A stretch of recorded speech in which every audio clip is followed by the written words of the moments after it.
After a race with great battles for the lead, exciting battles throughout the field, some strategy on tires, on fuel, it ends up being a little bit of a wreck fest at the end there, but NASCAR at COTA in its third year of existence has once again, in my opinion, delivered a great race. Now, the ending is debatable. I feel like this race was a flip-flop of last week's race at Atlanta. Last week's race at Atlanta, remember the first two stages were kind of dull, not much happened. It was, I think I described it as boring to meh, was kind of the first two stages. But then the last race, there was some really good racing side by side. They kept it clean for the most part.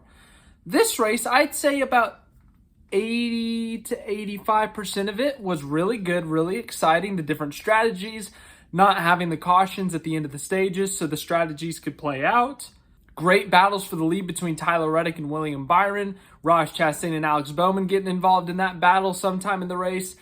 But then there was a caution with 20 to go or so, and you got a little bit of a green flag run there. And then with about 10 to go, I think another caution came out, and that's when it really hit the fan, I guess you could say.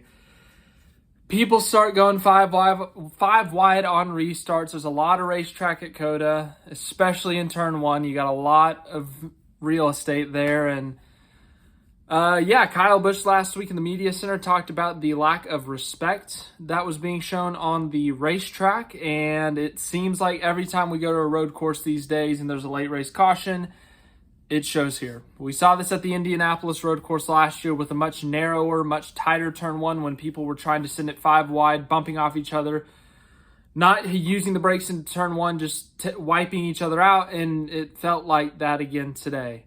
5, 6 wide into turn one, people spinning each other out, people clipping each other, forcing each other into the dirt. Just, it's kind of like Kyle Busch said, it almost feels like there's a lack of respect out there.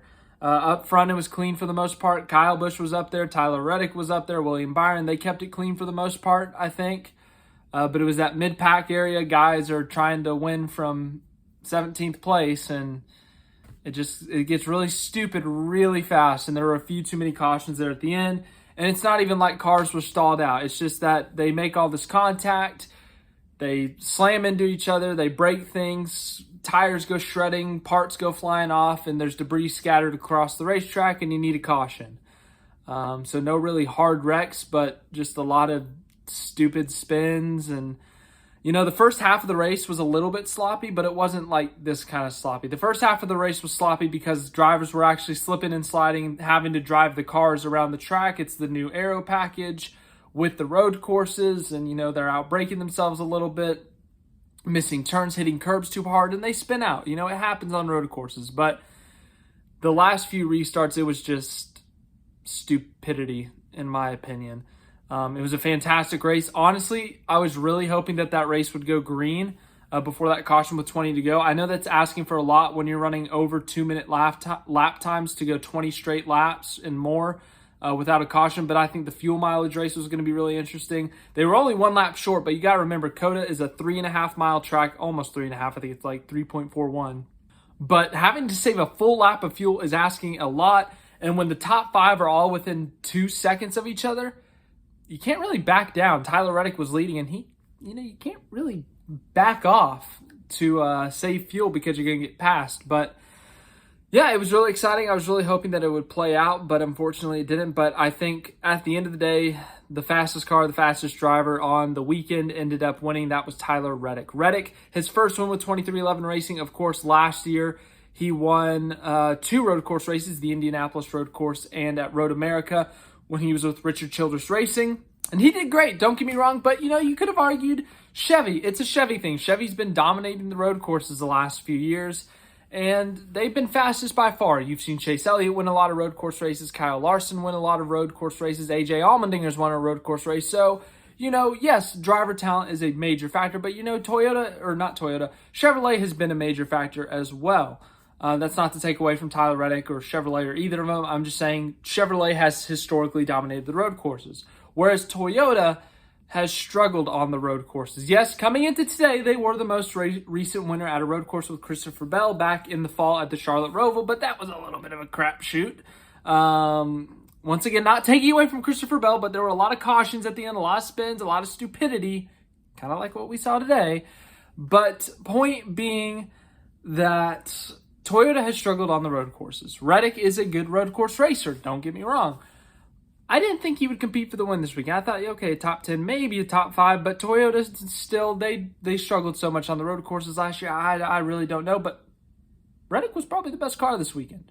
Led the majority of the laps, won a stage. I mean, he looked really good all weekend long. Toyota figured it out, 2311 figured it out, or it's Reddick. I don't know, but Reddick looked really good today.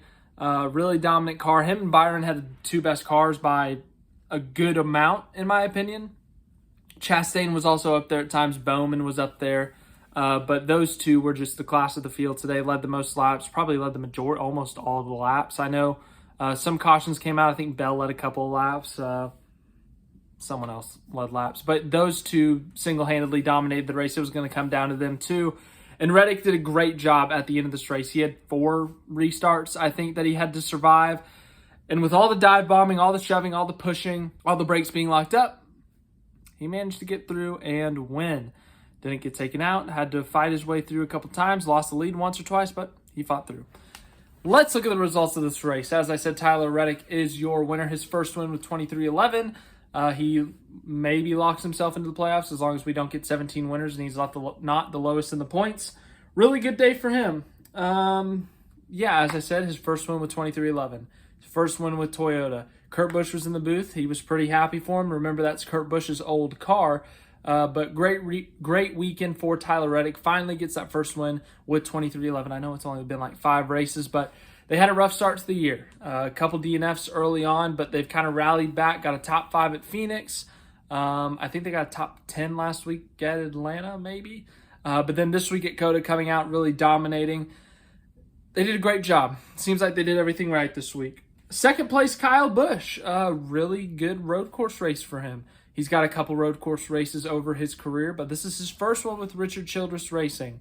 Uses some strategy there at the end to get himself the track position, survives the late race restarts, was fighting with Reddick there for a bit for the lead. He ends up finishing second. Alex Bowman finishes third. Something about Alex Bowman and COTA just goes together extremely well. I don't know what it is, but Bowman just really understands COTA, I guess. I remember that first race in 21, he was leading late off a strategy call. Ended up pitting. I can't remember where he finished, but he ran well the majority of that race. And then last year, of course, was in contention for the lead before that last lap incident with him, Chastain, and Allmendinger, but he still finished second in it. Well, today he finishes third. He's an underrated road course racer, in my opinion, but for some reason, COTA, he just really gets it. His second straight podium at COTA, I guess, since it's the F1 Track 2 podium. Get it? You get it. Fourth place, Ross Chastain. Got involved in an incident late, but was able to rally back, use fresh tires, make some really good moves, and he finishes fourth. Remember, he got his first career win at this track last year. Really good day for him. As I said, he was up front most of the day, competing with Byron, with Reddick, up in the top 5. He's a really good road course racer. Not surprised to see him in the top 5. William Byron, 5th place. The top 5 is really good, but, once again, I think he was the second best car all day.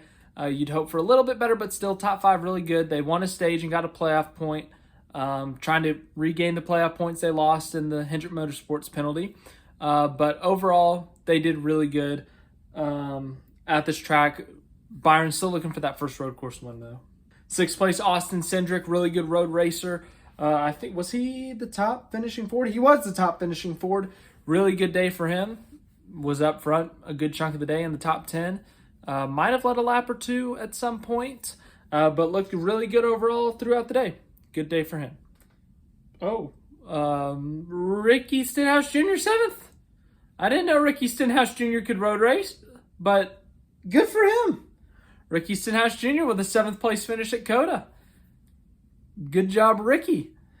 8th place, Chris Buescher. He had some really good runs at road courses last year, if you remember correctly. I think he finished runner-up at Sonoma. But yes, Chris Buescher has looked good at road courses recently. No surprise to see him there in the top 10. Ty Gibbs finishes 9th, a good top 10 finish for him. I think he got a top 10 last week at Atlanta too. 10th place, Todd Gilliland.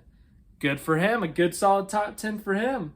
11th, Corey LaJoie, really good run for him. He is once again, I mean, I know it's only been 5 or 6 races, but I think he's still in the playoffs, which in a Spire Motorsports car this far into the season is kind of shocking. He's had a fantastic season so far. An 11th place finish, once again, really good. Good for him. 12th place, Michael McDowell. 13th, Kevin Harvick. 14th, Kyle Larson. Spun out probably 5 or 6 times today. Had a broken toe link. Oh, what other problems? I think they had a penalty at some point. Somehow finishes 14th. I would have thought they would have finished 40th out of 39 cars because they were that bad today. But 14th, good for him. Chase Briscoe, Denny Hamlin, Martin Truex Jr. got spun on that last restart. And in his NASCAR Cup Series debut, Jenson Button finishes 18th in a Rick Ware racing car. How about that? Solid day for Jenson Button, especially the finishing result. I'd glance at the leaderboard and see him every once in a while, see him in the 20s usually, maybe in the top 20 every once in a while, but an 18th place finish is a very, very good finish for him. His Cup Series debut, great to see him in NASCAR in a Cup Series race. Looking forward to seeing him back on track when he returns, I think for Chicago and Indianapolis, but really good Cup Series debut for him. So hope he had fun. It was really fun to see him out on the track. Can't wait to see him back in July. 19th, Justin Haley. 20th, Noah Gragson. 21st, Ryan Blaney. 22nd, Harrison Burton. 23rd, Eric Jones. 24th, Jordan Taylor. Jordan Taylor had a great qualifying session. Started 4th, was up in the top 10 for a bit. He was in the top 20 most of the race. He might have gotten caught up in some last lap shenanigans or whatever happened on that last restart, but for the most part, he looked pretty good. I think he struggled a little bit more. I think the qualifying, I got a little bit more hyped on him than I should have, but I think he still did pretty good for his first race. Once again, I don't know what happened to him on the last lap, but I think he had a top 20 day most of the day, so a solid Cup Series debut for Jordan Taylor. 25th, Cody Ware. 26th, Josh Bilicki. 27th, Daniel Suarez. Suarez was a top 5 car today. He was up there fighting for the lead at times, but I think him and Bowman had an incident because Suarez was really mad at Bowman after the race, rear-ended him on the entrance to pit road in the cool-down lap, was not happy with Bowman, and so I'm guessing something happened there between those two. But Suarez had a really good day going, and unfortunately, 27th. 28th, Joey Logano. 29th, Kimi Raikkonen. Made a strategy call to put him up into P4 at one point. He was running in the top 15 after that. Kind of got shuffled back due to the chaos of the late race restarts. And then he got a 30-second time penalty for cutting a corner. Through the S's, if you put your tires below the rumble strips, you got a penalty. Usually it was just a pass-through, but since it was the last lap, it was a 30-second penalty. So Kimi was top 20 there, but unfortunately for him, 29th due to the penalty. But his second ever NASCAR Cup Series race, solid job. It's a track he knew. Thought he would have done a little bit better, obviously, but, the penalty kind of kills the result there. 30th, Eric Almirola. 31st, Christopher Bell. 32nd, Ryan Preece. 33rd, Austin Dillon. 34th, AJ Allmendinger was involved in a wreck. He was my pick to win. Really good road course racer, but shenanigans. Brad Keselowski, Connor Daly, the IndyCar driver, ends up finishing 36th. Yeah, every time he gets in a race, that car breaks down. I kind of feel bad for him. I know they're trying their best, but that car always breaks down. Bubba Wallace had he wrecked Kyle Larson, and it broke something in the car, and oil was leaking, and it ruined their day. 38th, Jimmie Johnson. Jimmie Johnson, part-time schedule, only comes out of retirement for a couple races this year, and in this one, did not even make a full lap. They kind of just started wrecking each other there on lap 1 in the back of the pack, and Jimmie got clipped. It destroyed his car, and he was done. Damaged vehicle policy says you got 7 minutes. They took more than 7 minutes, so Jimmie Johnson did not even make a full lap. And in last place, Ty Dillon. So there are your results from the third ever NASCAR race at COTA.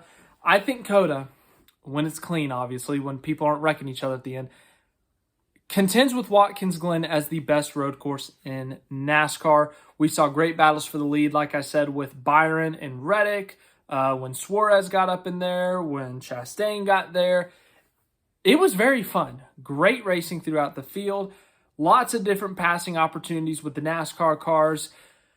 COTA is becoming one of my favorite road courses for NASCAR, if not my favorite. I've always loved Watkins Glen. I've always liked it the most out of the road courses. Back when it was Watkins Glen and Sonoma, I would say Watkins Glen 10 times out of 10. No disrespect to Sonoma.